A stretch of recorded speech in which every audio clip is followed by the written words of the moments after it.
Bienvenido a un nuevo estudio de El Último Imperio. ¿Estás dispuesto? Adelante.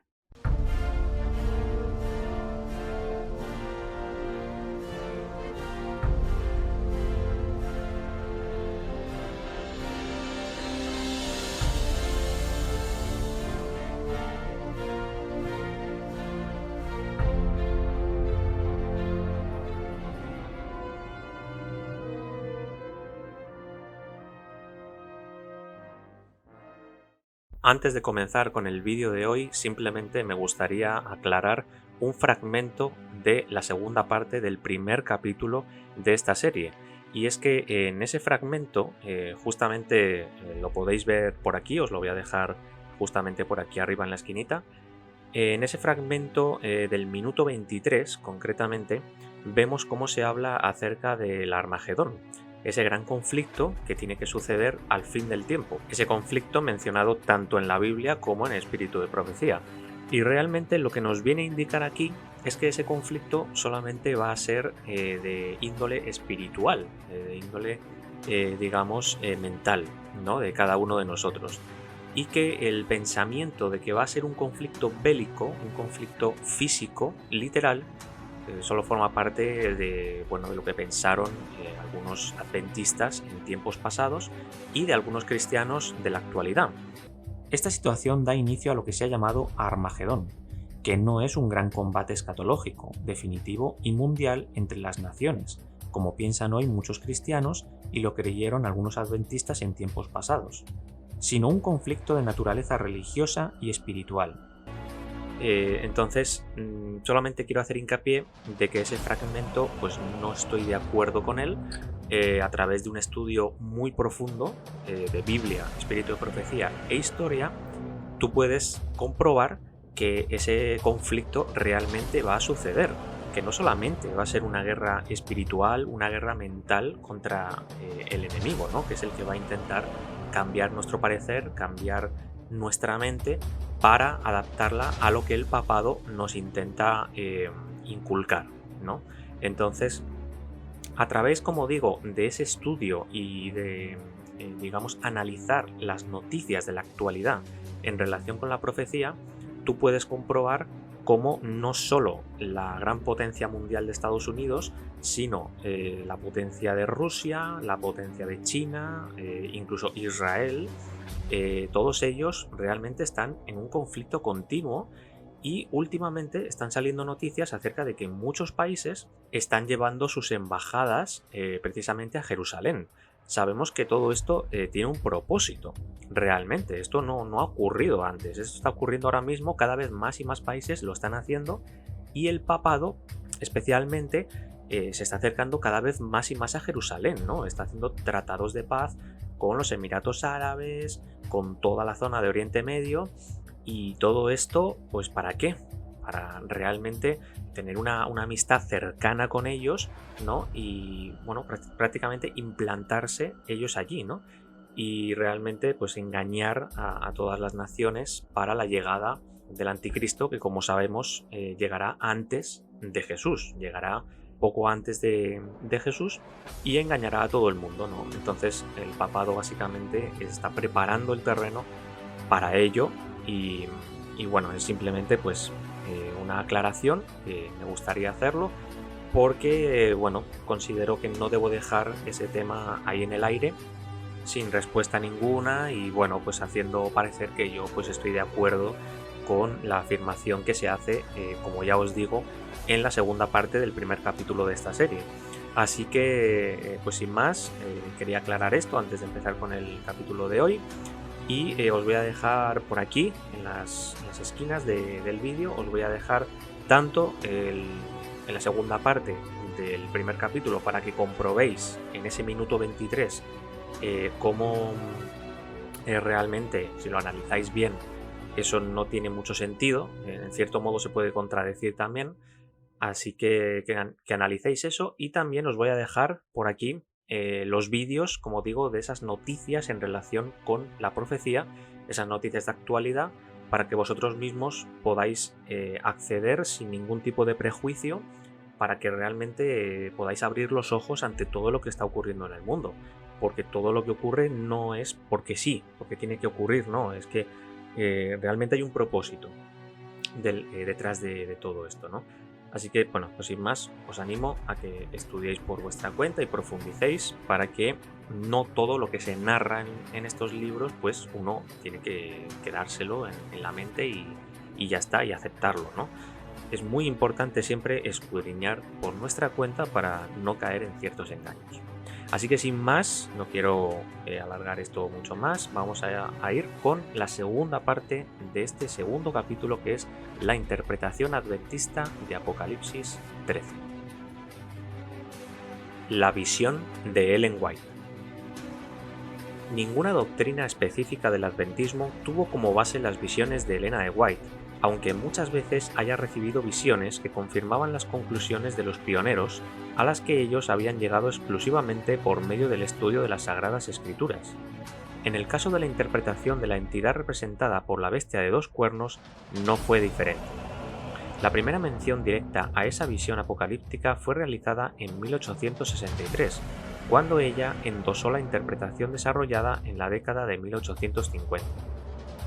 En 1863, en el cuarto volumen de Spiritual Gifts, Dones Espirituales, Elena de White hizo referencia a la actuación de la bestia de dos cuernos durante la crisis final, en el contexto del sello de Dios y de la marca de la bestia, pero sin mencionar la interpretación de los pioneros relativa al protestantismo y a los Estados Unidos de América.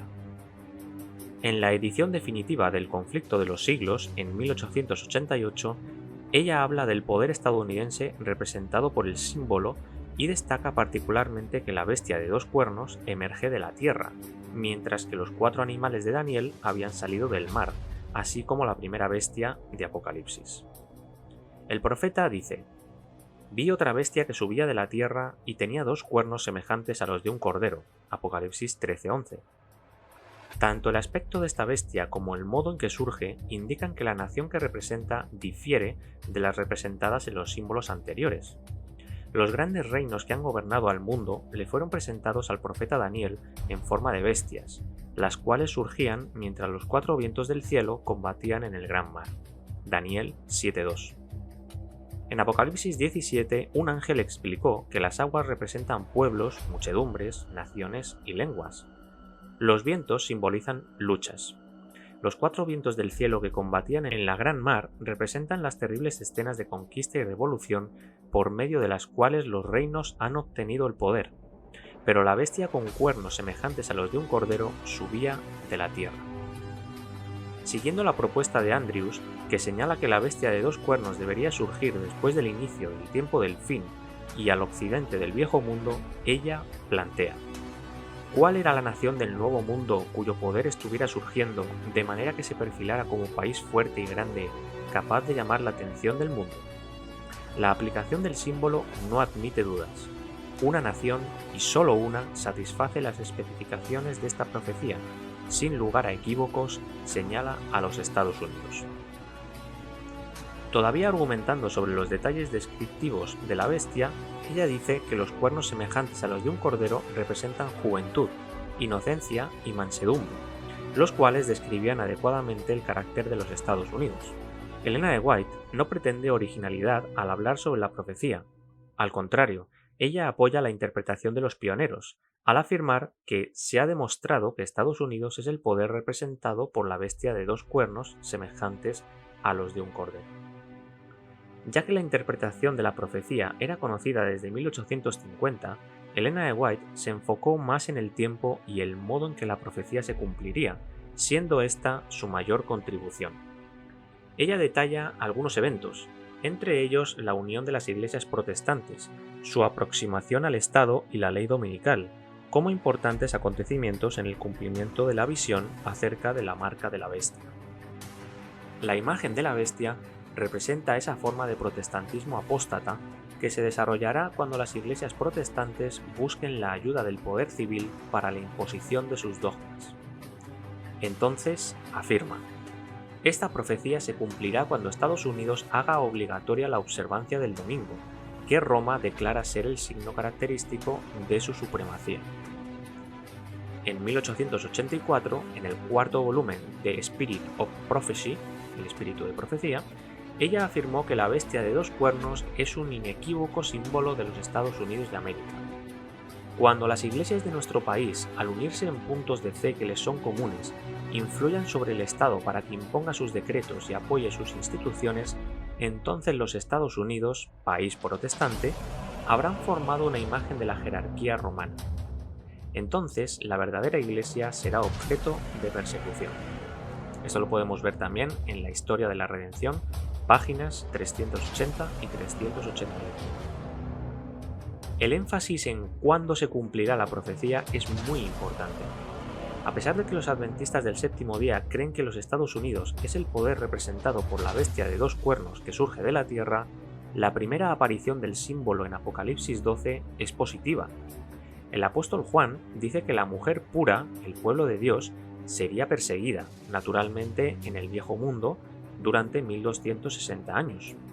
Sin embargo, después ella encontraría un lugar seguro en la tierra, presumiblemente el Nuevo Mundo. Al usar la expresión «pero la tierra ayudó a la mujer, pues la tierra abrió su boca», Juan está claramente usando la expresión tierra de manera simbólica. En este contexto, la tierra es símbolo de los Estados Unidos, donde los fieles de Dios podrían estar lejos de las garras del dragón. Entonces, en un primer momento, Estados Unidos es un aliado del pueblo de Dios, y lo seguirá siendo hasta que renuncie a sus principios originales como defensor de la libertad religiosa. En ese tiempo futuro, se va a cumplir la profecía y la bestia de 2 cuernos que surge de la tierra entrará en acción como aliada del dragón. De esa manera, mucho antes de que los Estados Unidos se transformaran en un poder económico, militar y político global, los adventistas, en la mitad del siglo XIX, habían desarrollado una amplia y detallada interpretación de la visión de Apocalipsis 13:11 al 18. Ellos identificaron el poder que iba a ser ejercido por esa nación, en relación como las demás naciones y sobre el pueblo de Dios, como la entidad representada por la bestia de 2 cuernos. Esa interpretación fue confirmada por el don profético de Ellen White. Ella vio innumerables eventos de la crisis final en los que el poder resultante de la unión entre las iglesias protestantes y el Estado estadounidense, contrariamente a lo que dice su constitución republicana, se transformará en un poder perseguidor contra los observadores de la ley de Dios. En esa crisis final, la autonomía individual será subyugada por la intolerancia y por el fin de la libertad de conciencia, mediante la acción del poder estadounidense, que dirigirá una cruzada mundial en favor de la adoración y la obediencia a la bestia, y de la recepción de su marca. Según Apocalipsis 13:13 y 16:14, ese movimiento será impulsado por innumerables señales de carácter sobrenatural para impresionar y seducir a las naciones. En todo el mundo, las personas serán persuadidas, convencidas, seducidas e incluso forzadas a aceptar una ley y un modelo de vida diferentes de aquellos recomendados en las Sagradas Escrituras. Pero eso no alcanzará para persuadir a todo el mundo acerca de las intenciones de la Trinidad del Mal, que la componen el dragón, la bestia y la segunda bestia. ¿Qué es lo que la falsa Trinidad, apoyada y sostenida por el poder imperial estadounidense, tiene para ofrecerles a aquellos que intentará persuadir o seducir? A fin de llevar a las personas a que pisen la ley de Dios, la bestia de 2 cuernos hará parecer que puede proveer las propias bendiciones de Dios reservadas para la vida post-pecado, en la tierra nueva y en el reino de Dios. La falsificación en el clímax del engaño. Partiendo tanto del libro de Apocalipsis como de los escritos de Ellen White, es posible hablar, en el clímax del gran conflicto, de una amplia y detallada falsificación de la obra y de los dones ofrecidos por la Trinidad Divina.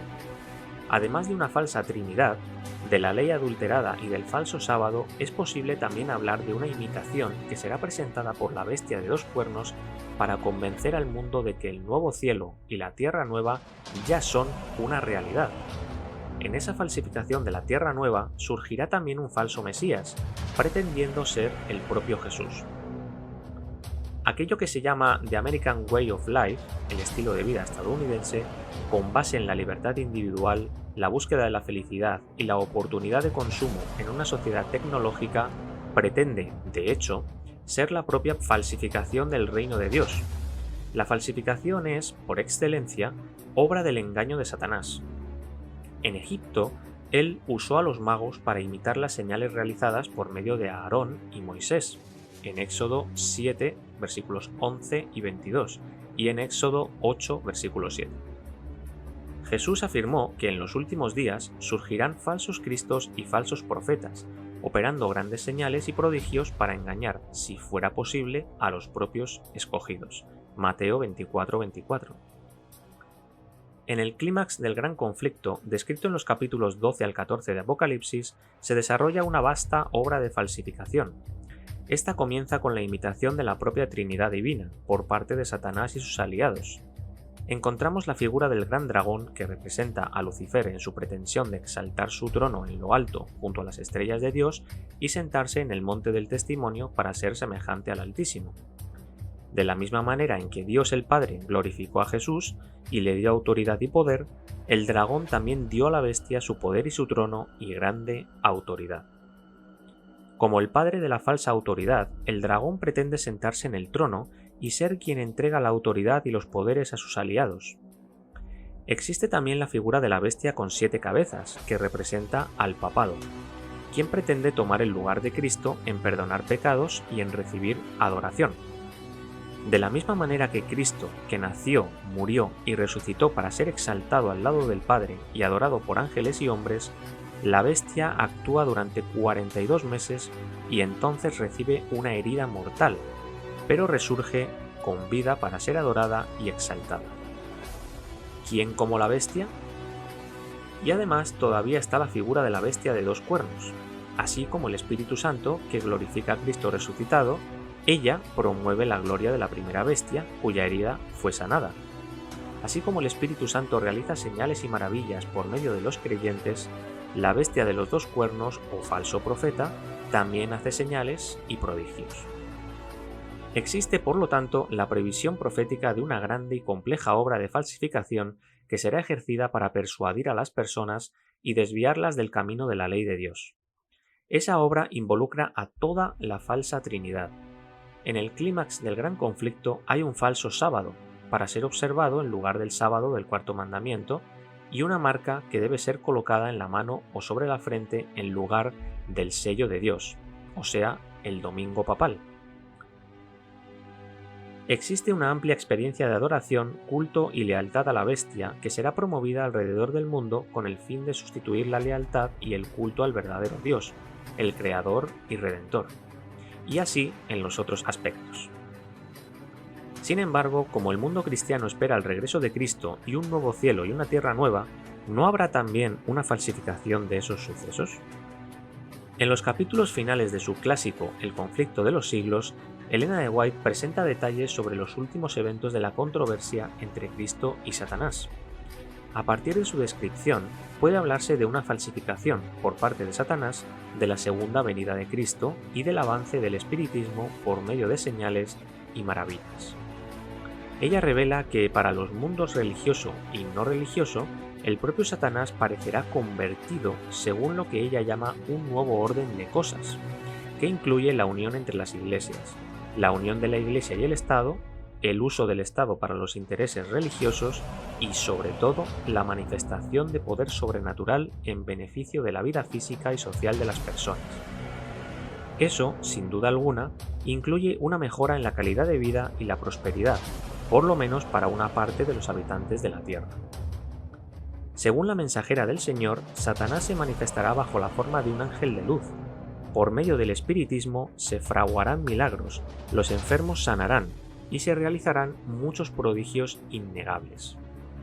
Esto sugiere una falsificación no solamente del poder del Espíritu Santo para obrar milagros, manifestado en la vida de Cristo y de sus seguidores, sino también posiblemente de las condiciones de salud y vitalidad prometidas para la tierra nueva. Ellen White muestra que el esfuerzo de Satanás en la crisis será para promover una unión mundial, basada en el espiritismo, es decir, no solo en la religión fundada en la noción de la inmortalidad del alma, sino también, especialmente, en las manifestaciones de poder sobrenatural de carácter espiritista que hoy se presentan en diversos tipos de religiones. Frente a esto, ella afirma que los papistas, los protestantes y los mundanos aceptarán igualmente la forma de piedad sin el poder de ella, y verán en esta unión un gran movimiento para la conversión del mundo, y la introducción del milenio tan largamente esperado. El milenio tan largamente esperado es una referencia al milenio de paz prometido en la interpretación profética dispensacionalista, bastante difundida entre los protestantes estadounidenses. Según esta interpretación, Jesús vendrá en el inicio del milenio y reinará en la tierra durante este periodo, que será marcado por paz y prosperidad en todos los sentidos, incluso con la conversión mundial al cristianismo. Retomando las profecías del Antiguo Testamento referentes a la restauración del antiguo Israel, los dispensacionalistas creen que el milenio de paz será de gradual desarrollo, perfeccionamiento social y triunfo del cristianismo en todo el mundo en su presente estado. El primer intérprete que habló del milenio de paz fue el británico Daniel Whitby en 1703. Él consideró que los 1000 años eran un futuro periodo glorioso, una era durante la cual el mundo se convertiría a Cristo debido a la combinación del esfuerzo humano con la efusión del Espíritu. Él declaró que durante el milenio, sobre la tierra prevalecerían la justicia y la equidad en forma universal.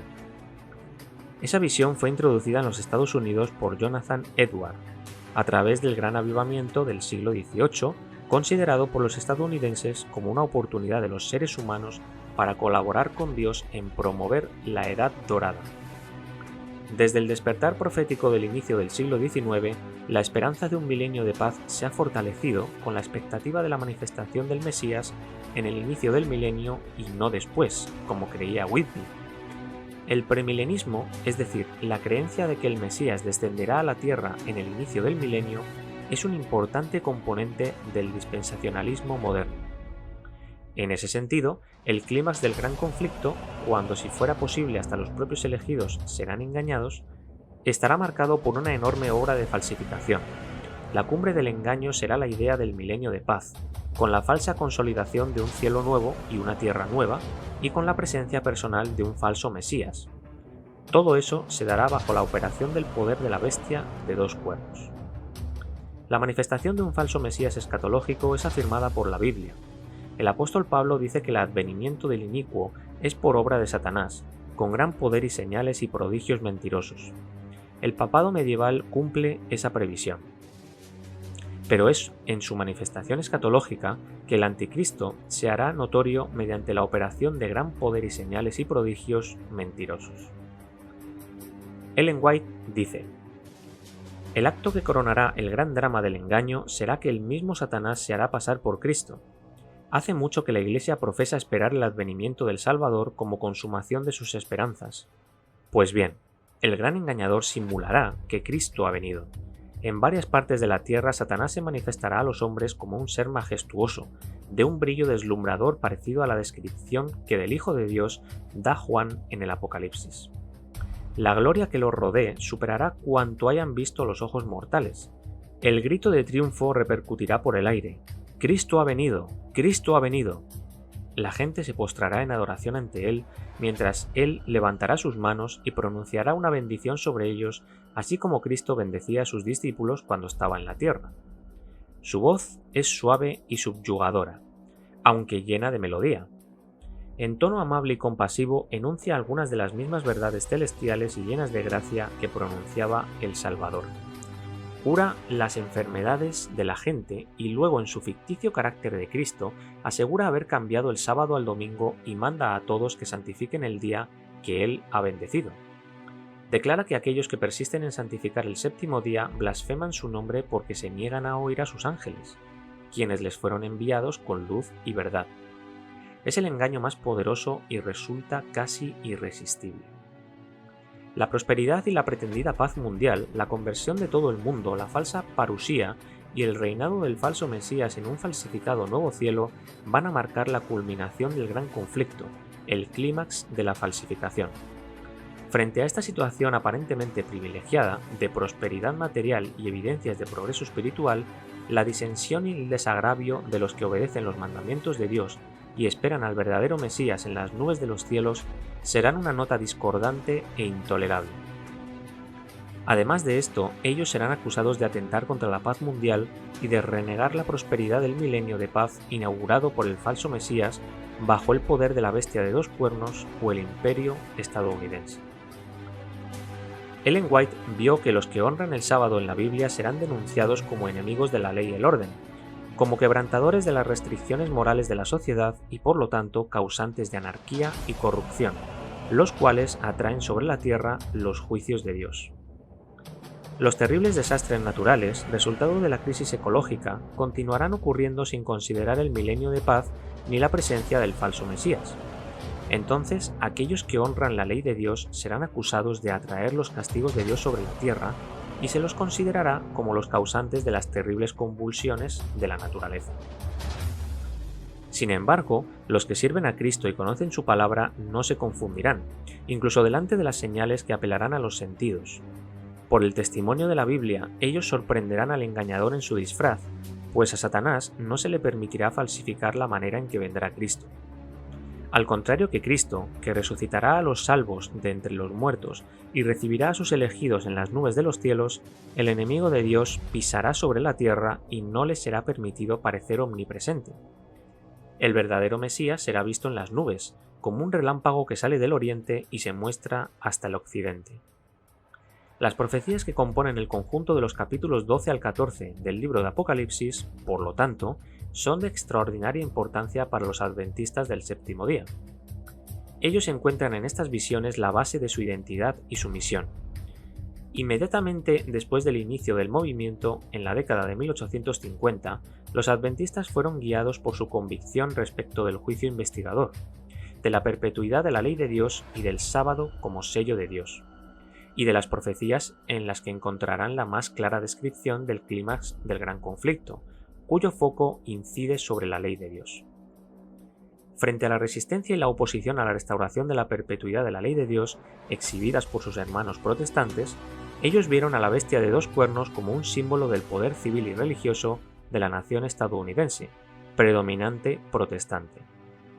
Algunos protestantes británicos e incluso algunos estadounidenses llegaron a ver a la bestia de dos cuernos como una representación de ciertos principios y ciertas costumbres del viejo mundo que podían comprometer al protestantismo o incluso a los Estados Unidos de forma específica. Los adventistas, sin embargo, relacionaron a tal bestia de forma directa y objetiva, con el poder de la nación estadounidense que vendrá a abandonar la separación inicial entre Iglesia y Estado, conduciendo al mundo a una nueva fase de intolerancia en la que los preceptos de la religión serán impuestos por la fuerza de la ley, lo que neutralizará la libertad de conciencia. Ellen White apoyó esta interpretación, afirmando que los pioneros habían mostrado que la bestia de dos cuernos representa el poder estadounidense puesto al servicio de la religión y de la intolerancia respecto de la obediencia a la ley de Dios. Según comenta la misma autora, esto ocurrirá cuando las iglesias se unan y consigan obtener el favor del Estado, con la imposición de una ley dominical. Según Ellen White, ese clímax del gran conflicto, marcado por la actuación del poder estadounidense en pro de la causa del enemigo de Dios, será un periodo de aparente paz y prosperidad. Contará con la presencia personal del falso Mesías en el momento cumbre de la obra de falsificación en la que la segunda venida de Cristo será imitada. La interpretación de los capítulos 12 al 14 del libro de Apocalipsis como una descripción profética del clímax del gran conflicto y la relación entre la bestia de dos cuernos y el poder imperial de Estados Unidos son exclusivamente adventistas. Frente a esta situación surgen algunas cuestiones. ¿Cómo se construyó a lo largo de varios siglos el poder imperial estadounidense? ¿Cuáles son los fundamentos históricos, religiosos y mitológicos que hacen de esa nación el único imperio contemporáneo? El cumplimiento de la profetizada falsificación del reino de Dios será la cultura de libertad religiosa y civil de esta nación progresista, el régimen democrático que ella fundó y difundió para el resto del mundo, o incluso su exuberante prosperidad material. Teniendo en cuenta que los protestantes dispensacionalistas estadounidenses aguardan la manifestación del Mesías de manera literal y visible, quien traería un milenio de paz y prosperidad, ¿serán justamente la prosperidad y la democracia estadounidenses las primeras evidencias de una aparente e ilusoria tierra nueva?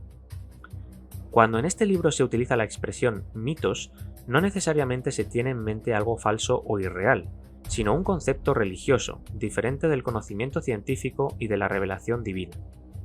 Los 3 siguientes capítulos presentan y analizan una descripción del desarrollo histórico del simbolismo y de la mitología del orden nuevo en la cultura estadounidense, como un conjunto de valores que esta nación ostenta y que pretende difundir a todo el mundo. Esa visión de los fundamentos religiosos y mitológicos de los valores de los Estados Unidos y su vocación imperialista va a permitir una evaluación bastante amplia de la lógica y la coherencia de la interpretación adventista de Apocalipsis 13:11.